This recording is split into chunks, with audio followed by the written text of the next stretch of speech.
Good morning, everyone, and welcome to this online service of Quimper Unitarian Universalist Fellowship, a loving, spirited, and ever more inclusive community. Whoever you are, wherever you're from, whomever you love, and whatever your faith tradition, you are welcome here. My name is Susan Levitt, and I'm the worship assistant for today's service. I'd like to begin this service by acknowledging that the water, land, and shorelines here in Port Townsend are the traditional territory of the Sklallam and Chemakum peoples. We honor and acknowledge our Indigenous members and neighbors and vow to help restore and sustain their homelands. In a moment, we'll light the chalice, but first, let us settle our minds and calm our hearts with the ringing of our chime.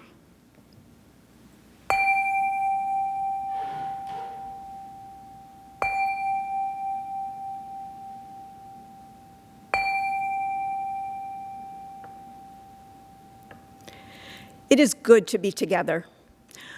Let us now welcome Pat and Doug Rodgers, who will sing our call to community, hymn number 357, Bright Morning Stars, with imagery by Ida Domazlicky. Bright morning stars are rising, bright morning stars are rising, bright morning stars are rising. Days are breaking in my soul. Oh, where are our dear mothers? Oh, where are our dear mothers? Oh, where are our dear mothers? Days are breaking in my soul. Oh, where are our dear fathers?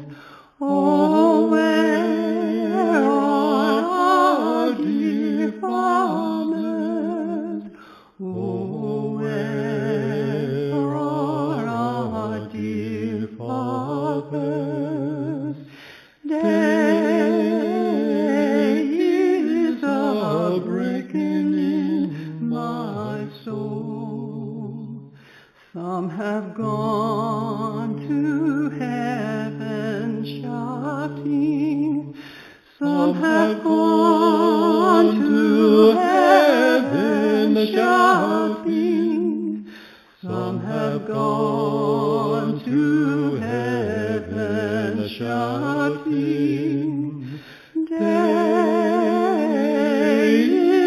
are breaking in my soul. Bright morning stars are rising. Bright morning stars are rising. Bright morning stars are rising. Days are breaking in my soul.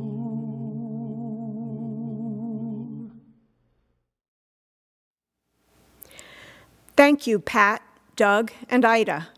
It is now time to light our chalice. Please join me and today's speaker, Alyne Galm. Our chalice lighting words were written by Barnaby Fader. We kindle a flame we trust will lead us forward as we travel in unknown lands, where the question, shall I ever get there, resounds, a clear, pure note in every silence.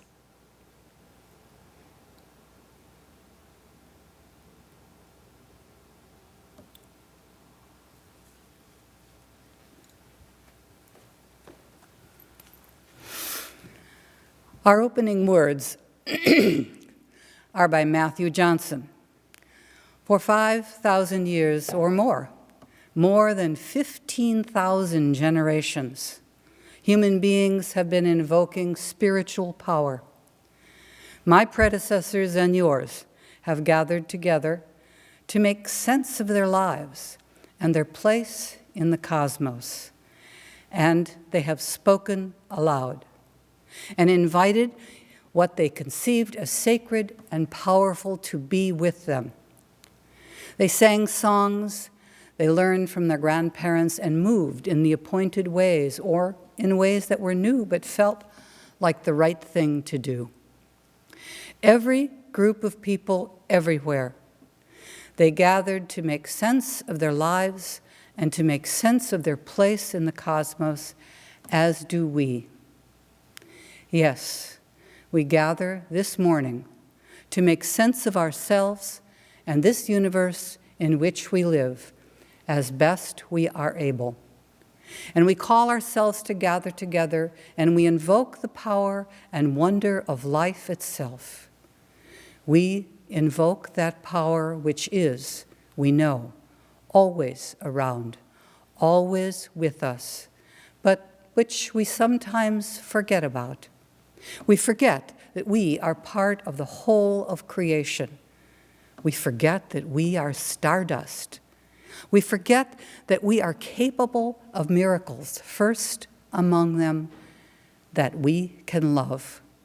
We forget these things, so we invoke the power of existence so that we can remember, so we can lift our eyes, open our ears to the true and beautiful. For 5,000 years or more, we have done this in many tongues, in many ways.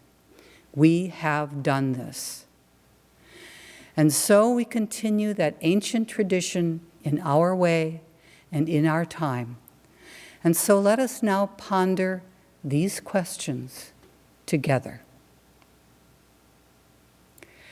I'd now like to welcome Bo Olgren, our encouraging director of family ministry, who will share our time for all ages. Bo? Good morning, everyone. Today, we are exploring the origins of stories and some truly beautiful storytelling with the Galms. And I wanted to share one of my favorite stories of origin. And this is by Douglas Wood and illustrated by Cheng-Ki Chi. This is Old Turtle. Once, long, long ago, yet somehow not so very long ago, when all the animals and rocks and winds and waters and trees and birds and fish and all the living beings of the world could speak and understand each other, there began an argument.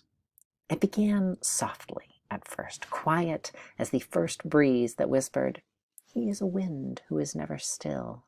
Quiet as the stone that answered, "He's a great rock that never moves." And gentle as the mountain that rumbled, "God is a snowy peak high above the clouds." And the fish in the ocean that answered, "God is a swimmer in the dark blue depths of the sea."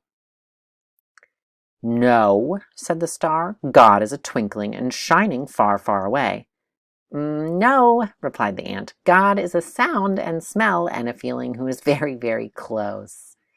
"God," said the antelope, "is a runner swift and free, who loves to leap and race in the wind." "She is a great tree," murmured the willow, "a part of the world always growing and always giving." "You are wrong," argued the island. "God is separate and apart." "No, he is a river who flows through the very heart of things," thundered the waterfall. "She is a hunter," roared the lion. "They are powerful," growled the bear. And the argument grew louder and louder and louder until stop! A new voice spoke. It rumbled loudly like thunder, and it whispered softly like butterfly sneezes. The voice seemed to come from, why, it seemed to come from Old Turtle. Now, Old Turtle hardly ever said anything and certainly never argued about things like God, but now Old Turtle began to speak. "God is indeed deep," she said to the fish in the sea, and much higher than high, she told the mountains. He is swift and free as the wind, and still and solid as a great rock, she said to the breezes and stones. She is the life of the world, Turtle said to the willow. Always close by, yet beyond the farthest twinkling light, she told the ant and the star. God is gentle and powerful above all things and within all things. God is all that we dream of and all that we seek, said Old Turtle, and all that we come from and all we can find. God is. Old Turtle had never said so much before. All the beings of the world were surprised and became very quiet. But Old Turtle had one more thing to say. There will soon be a new family of beings in the world, she said, and they will be strange and wonderful. They will be reminders of all that God is. They will come in many colors and shapes, with different faces and different ways of speaking. They will be strong yet tender, the message of love from God to the earth and a prayer from the earth back to God. And the people came. But oh, the people forgot. They forgot that they were a message of love and a prayer from the earth, and they began to argue about who knew God and who did not, and where God was and was not, and whether God was or was not. And often people misused their powers and hurt one another and killed one another, and they hurt the earth until finally even the forests began to die, and the rivers and the oceans and the plants and the animals and the earth itself. Because the people could not remember who they were or where God was. Until one day, there came a voice, like the growling of thunder, but soft as butterfly sneezes. Please stop. The voice seemed to come from the mountain, who rumbled, sometimes I see God swimming, and the dark blue depths of the sea, and from the ocean, who sighed. He is often among the snow-capped peaks reflecting the sun. And from the breeze who whispered, I still feel her presence as I dance among the rocks. And the island that said, their love touches everything. And after a long, lonesome, and scary time, the people listened and began to hear and see God in one another and in the beauty of all the earth. And Old Turtle smiled, and so did God. Thank you, Bo. We'd now like to acknowledge and welcome those of you who are visiting us this morning. You are invited to say hello in the comment section and tell us your name and where you're from. The comment section can be found below or on the right side of the video when it is out of full screen. We'd love to hear from you. We also hope you'll join us for our virtual coffee hour in our fellowship Zoom room. If you don't have that link, it will be posted in the chat section at the end of the service. And if you find this service useful or inspirational, hopefully both, please share the link with your friends and family. So, welcome everyone. We're glad you're with us today. We will now receive the offering. Today our collection goes to Bayside Housing and Services, a local nonprofit organization. Bayside Housing's mission is to work collaboratively toward the prevention of homelessness and the establishment of enduring solutions for families, children, and individuals who are or at risk of being unsheltered. Their innovative approach has provided over 30,000 bed nights to individuals and families experiencing homelessness, crisis, or trauma. Here is what contributions will help Bayside achieve in 2022. They will be able to hire additional case management staff, support the QUF Safe Parking Program, and provide wraparound care aimed at building long-term skills. Please see their full wish list at www.baysidehousing.org. A vehicle to transport clients is needed. Here is Mike, the lead case manager at Bayside, to tell us more about the collaboration with QUF's Safe Park program. My name is Mike Schlexer. I'm a case manager here at Bayside Housing and Services, and today I'm here to talk to you about the Safe Parking Spaces program. It's designed to give people who are living in their cars a place to park their car instead of the side of the street or a parking lot somewhere. They can park in the lot of a church, a protected property where they know they can come back night after night and be safe, because the other people who are also parking there have had background checks and have signed codes of conduct concerning their behavior, and that they will be a good citizen of the Safe Parking Places program. The program has already begun. We are working in partnership with QUUF.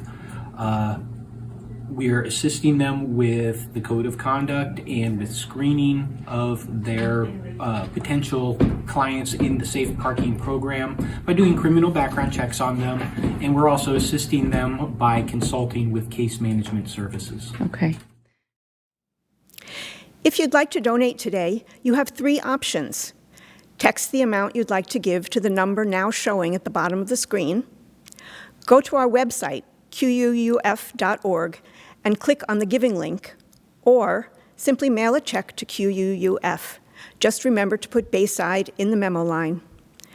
We will now gratefully receive the offering as we listen to a beautiful Sufi prayer arranged and performed by Elisa S. Keeler. This is a song that I wrote called The Light Chant. It's based on a Sufi zikr and will be incorporating arm movements and body gestures. You're welcome to sing along. Nice breathing all the way through. Light surrounds me, light above me, light within me, shining through me. Light surrounds me, light above me, light within me, shining through me. Light surrounds me, light above me, light within me, shining through me. Light surrounds me, light above me, light within me, shining through me. Light above, light within, moving through me. Light above, light within, moving through me. Light surrounds me, light above me, light within me, shining through me. Light surrounds me, light above me, light within me, shining through me. Light surrounds me, light above me, light within me, shining through me. Light surrounds me, light above me, light within me, shining through me. Thanks so much for singing along and for being in this practice with me. Many blessings to you. Thank you, Elisa. We will now share our joys and sorrows, recognizing that our personal joys and sorrows are only a fragment of the joys and sorrows of the larger community of life.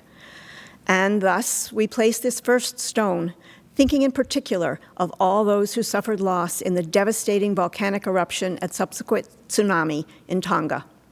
Since underground cables were knocked out, there has been little communication with the island.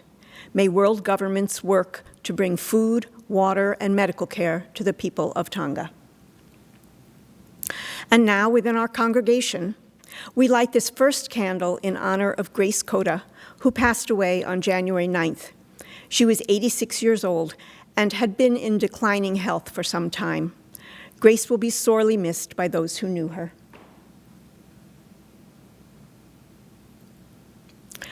We have a few birthdays to celebrate this week.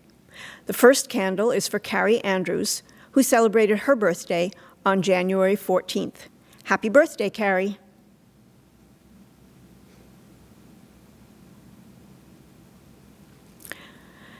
The next birthday is for Beth Pope, whose birthday was on the 18th. Happy birthday, Beth. We hope it was a good one.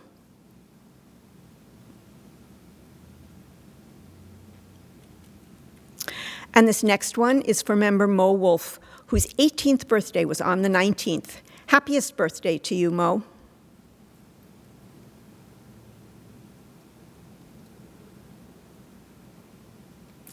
On January 22nd, Virginia Nixon celebrated one more revolution of the Earth around the sun while she's been here.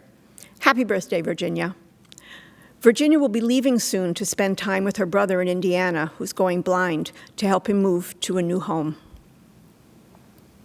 And now we place a final stone, holding in our hearts the joys and sorrows I've just shared, but also thinking of such joys and sorrows among us that are unexpressed, but of no less importance. I invite you now into a moment of silence.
The reading today is Come You In by Caitlin Matthews.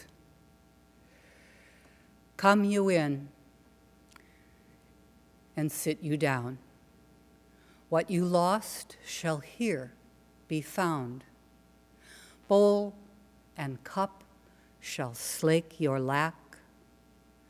Cast the bundle from your back. No more wandering, no more war. Come you in and close the door.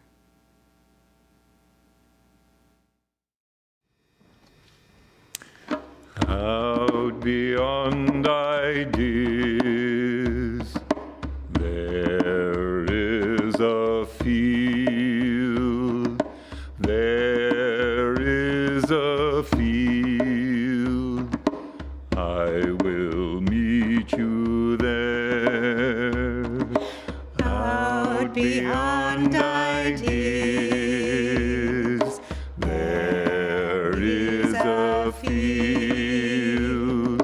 There is a field. I will meet you there. Out beyond ideas, there is a field. There is a field. I will meet you there. When the soul lies down in that grass, the world is too full to talk about. Ideas, language, even and to praise each other just don't make any sense. So out beyond ideas of wrongdoing and right doing, there is a field. I will meet you there. Out beyond ideas of wrongdoing and right doing, there is a field. I will meet you there.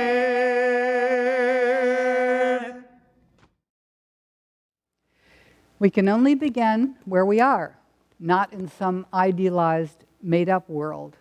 We must begin here and now with our imperfect selves in an imperfect world.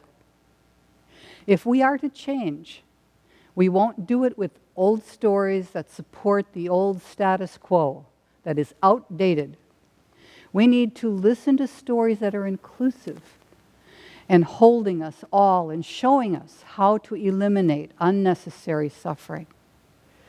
Where can we listen to new stories? Well, let me tell you a story I heard a long time ago from the Seneca Nation in the east of Turtle Island. It's about a time before stories. I can't imagine a world without stories.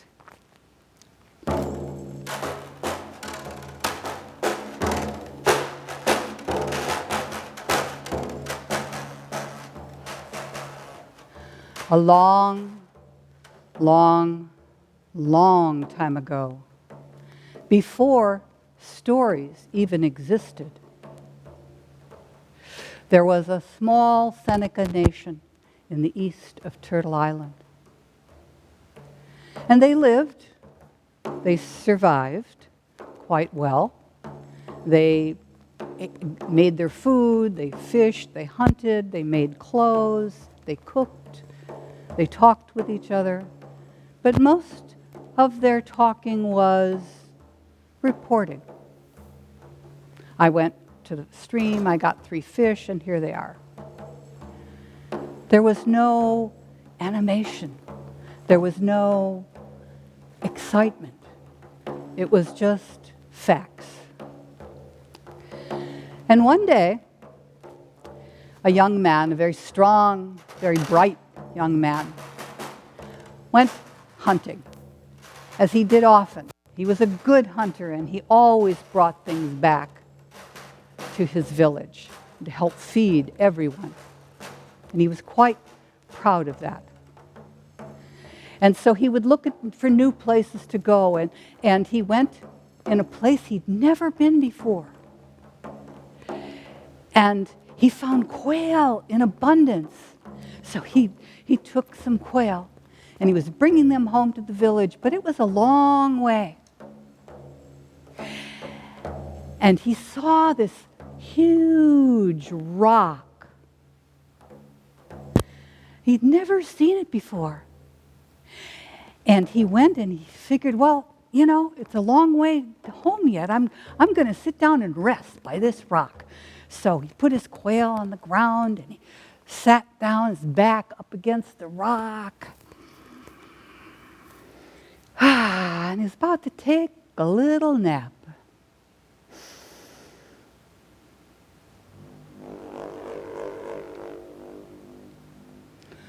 Do you want to hear a story? What? Who said that? Who's here? Who's here? What? Do you want to hear a story? The rock is talking. The rock is talking? Oh my. Well, Grandfather Rock, I don't know what a story is, but yeah, I want to hear. Then give me one of your quail and sit down and listen. Okay. So he put a quail on top of the rock and he sat down. And the grandfather began. Long, long, long ago, before there was light and dark, only the great gray grand void. There was no light, there was no dark, and then things began to swirl around, and an explosion happened. And there was light and dark, and planets began to form. And as the boy sat there and listened, he noticed that he didn't notice the cold air because it was winter already. It didn't feel quite so cold. And the time just went by quickly. And when the rock was finished telling his story, he grabbed his quail and he ran all the way home. And he said, "You won't believe what happened to me." And he was so animated and he was so excited. People were a little worried about him. And then he stopped and he said, "Oh, no, I will tell you all tonight. I'll tell you everything that this rock said to me. And around the fire. And oh, Auntie, remember to bring some of your cornbread." Yes. And so that night, around the fire, people sat and they listened, and the boy began to tell the story of the very beginning of everything.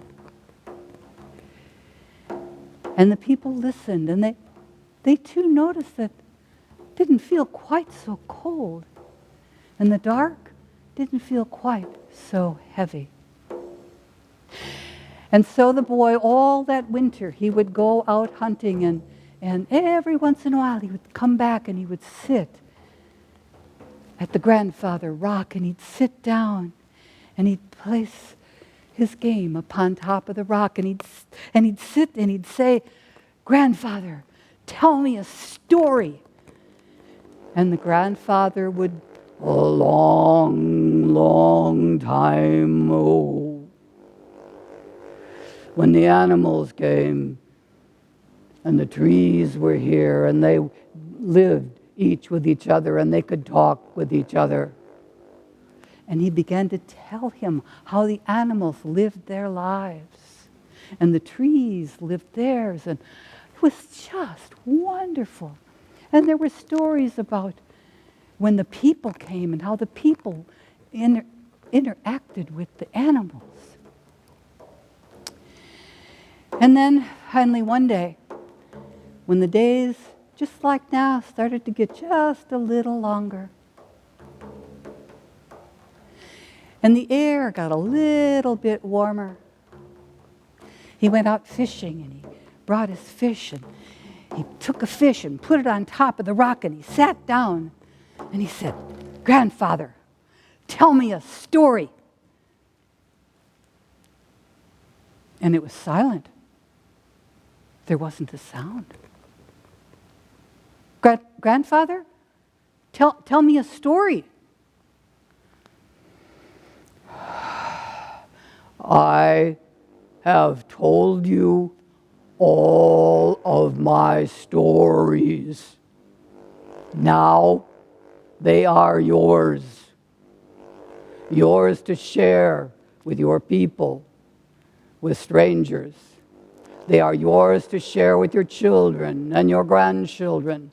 They are your stories, and you shall have them, and whoever you share them with shall have them. And where stories are, more stories will come and join. And the world will be rich and full with stories."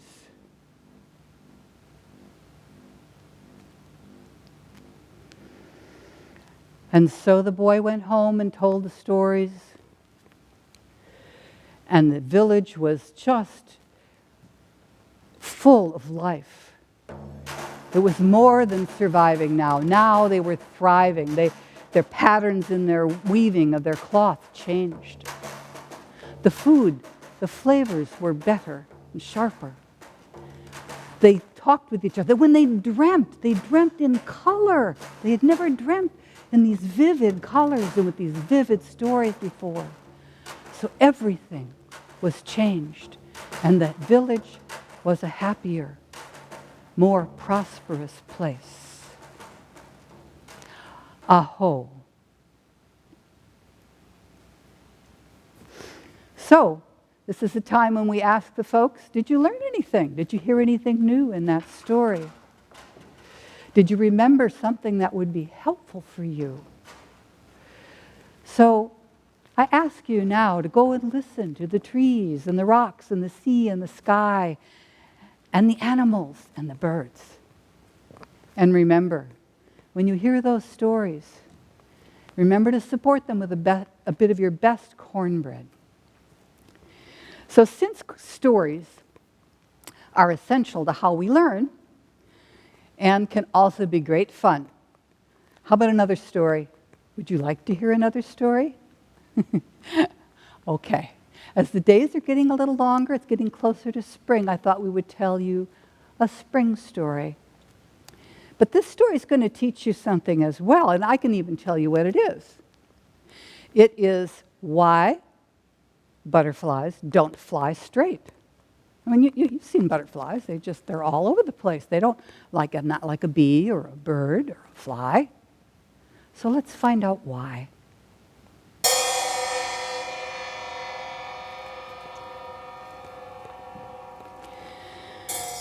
A long, long time ago, in the southwest of Turtle Island,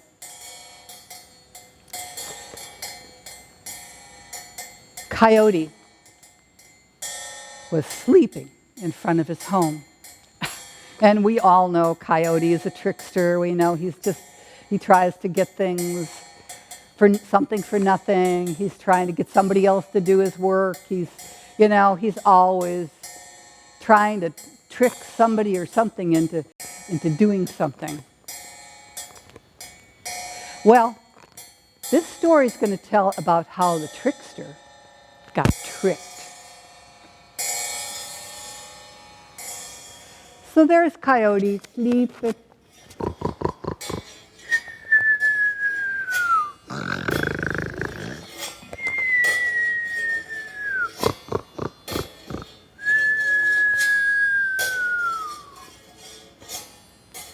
Mrs. Coyote comes out. Coyote? Yeah. Oh, yeah. Hi, hon. We have guests coming in 3 days, and I want you to go off to the Great Salt Lake. We've run out of salt, and we need some salt for our meal. Salt Lake. You want me to go way over there to the Salt Lake? Yes, Coyote, to the Salt Lake. Okay.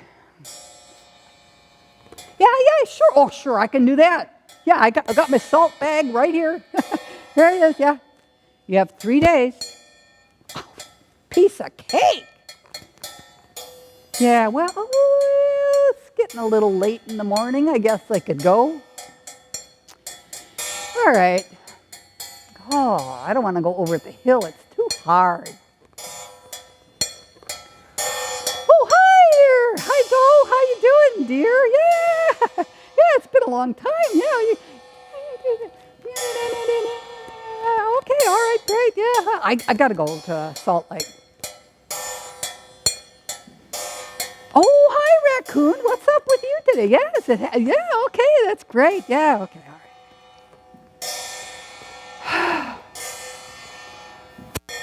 I'm getting tired. Oh, hi, Buffalo. Why, you haven't been in this neighborhood in a long time. Yeah. Whoa. Good to see you. Yeah. I got to go off to the Salt Lake.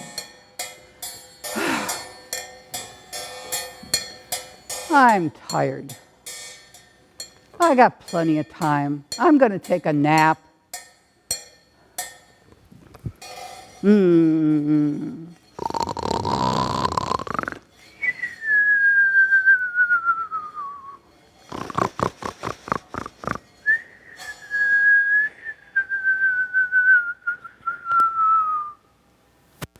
Well, what the coyote didn't know was that the butterflies were listening to what was happening. Mrs. Coyote said what Coyote was doing.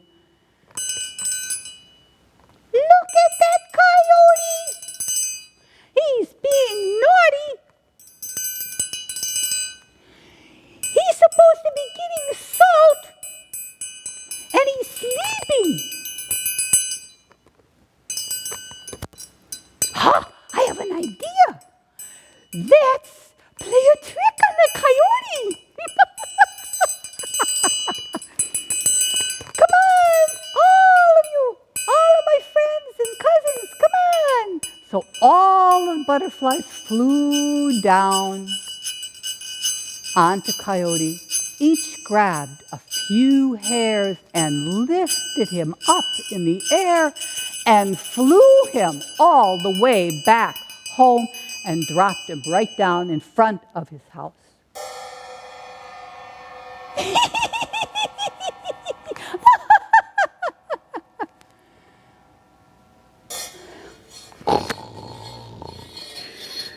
He never woke up, not once. Mrs. Coyote, Coyote, I thought you were off getting salt. What? There's only 2 days left. If you don't get that salt, I'm not going to feed you. You're not going to get any dinner. I walked on my feet. Look, they're tired. I walked all the way out. Deer saw me. Coyote saw me. Buffalo saw me, and raccoon saw me. And oh my God. Oh.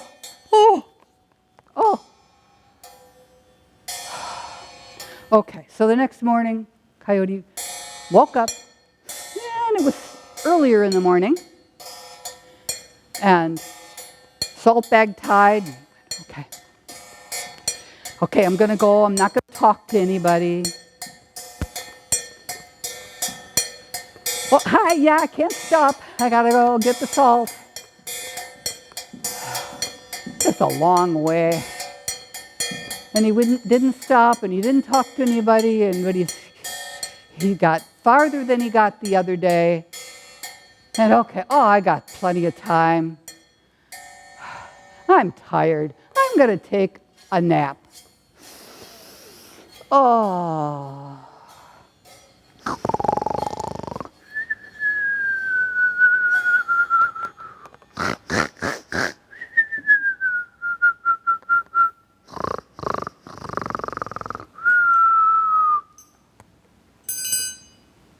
Look at that coyote. He's doing it again. He didn't get the salt and he's sleeping. Let's do it again. So they flew down. Each one took a few hairs and lifted the coyote and set him down right back at home.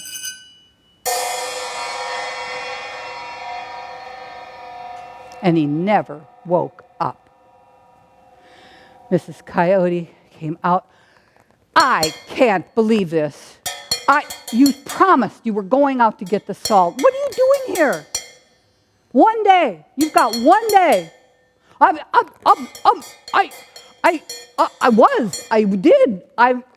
How am I here? I don't understand. The little butterflies are going.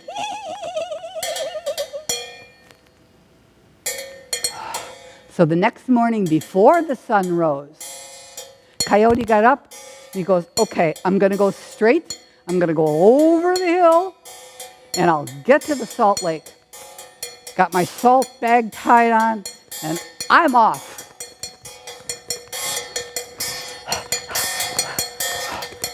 Up the hill.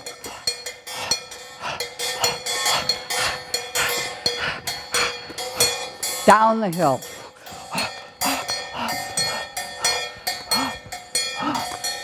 to the salt lake.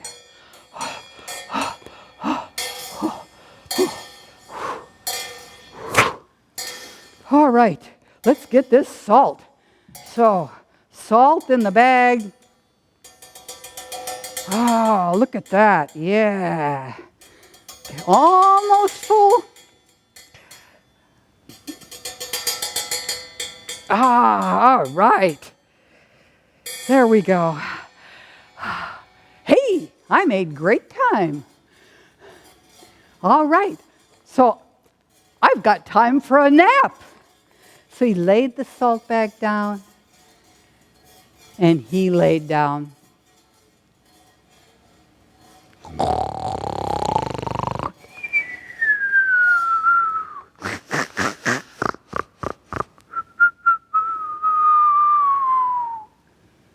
Well, the butterflies are watching. Oh, look at that coyote. He got the salt. And he's napping again. Hey, you guys, let's do it one more time. Let's carry him home. And don't forget the salt bag. And they flew down, picked up a few hairs each, lifted him. Some lifted the salt bag, and they carried him up over the hill and down and back home. And he never woke up. So, Mrs. Coyote, where? Here's the salt. Well, thank you. Thank you very much. And he's bewildered. I don't get it. Look, my paws are sore from running. I know I did that. I had the salt. Oh my gosh. I don't understand. And he was just so befuddled and bewildered. And the butterflies.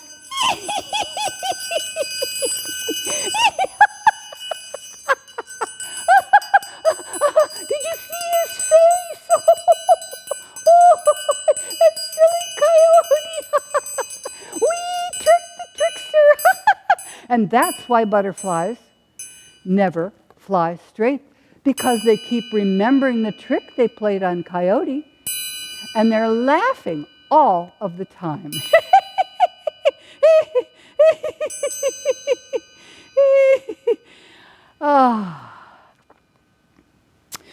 So now we know where stories began and why butterflies don't fly straight. We also know that the trickiest trickster can be tricked. So listen to those birds and the bees and the sea and the wind, and you tell us a story. Oh, and if you do, I won't forget the cornbread. Bum bum ba bum bum bum bum bum ba bum bum bum bum bum ba bum bum bum bum bum ba bum bum bum. Listen more often to things than to beings. Listen more often to things than to beings. 'Tis the ancestors' breath when the fire's voice is heard. 'Tis the ancestors' breath in the voice of the waters.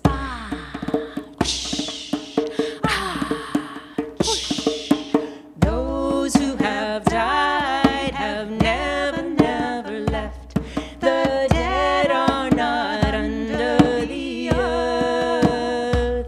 They are in the rustling trees. They are in the groaning woods. They are in the crying grass. They are in the moaning rock. The dead are not under the earth. So listen more often to things than to beings.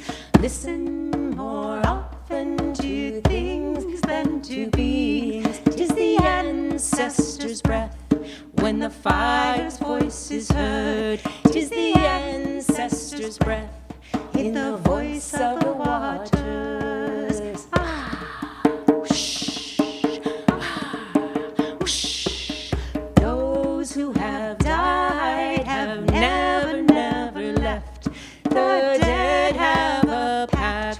the living.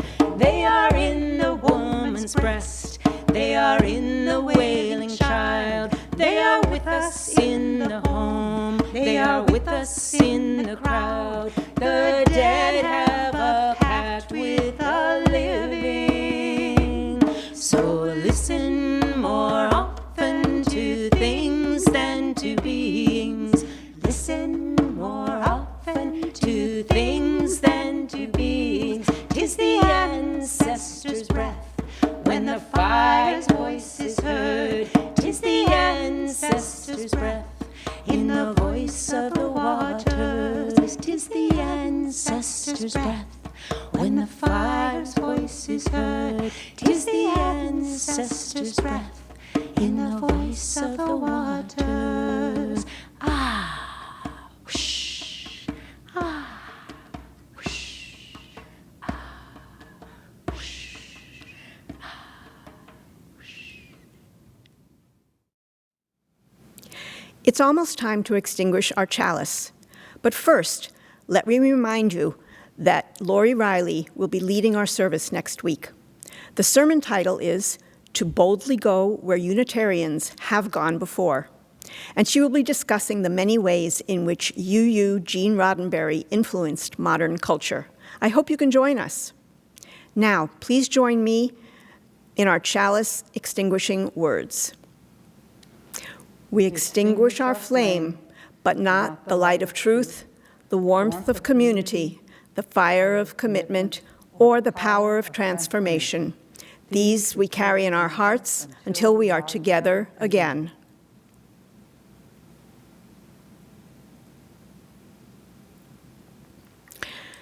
After the service, I hope you'll join us for our virtual coffee hour. What you can expect is to be placed in a Zoom room with one of our coffee hour hosts, who will facilitate personal check-ins as well as reflection questions on the sermon topic. We hope to see you there. But first, let us turn our attention to Leah Morris, who will present our postlude, We Are Building a New Way. We are building a new way. We are building a new way. We are building a new way, growing stronger every day. We are building a new way. We are working to be free. We are working to be free.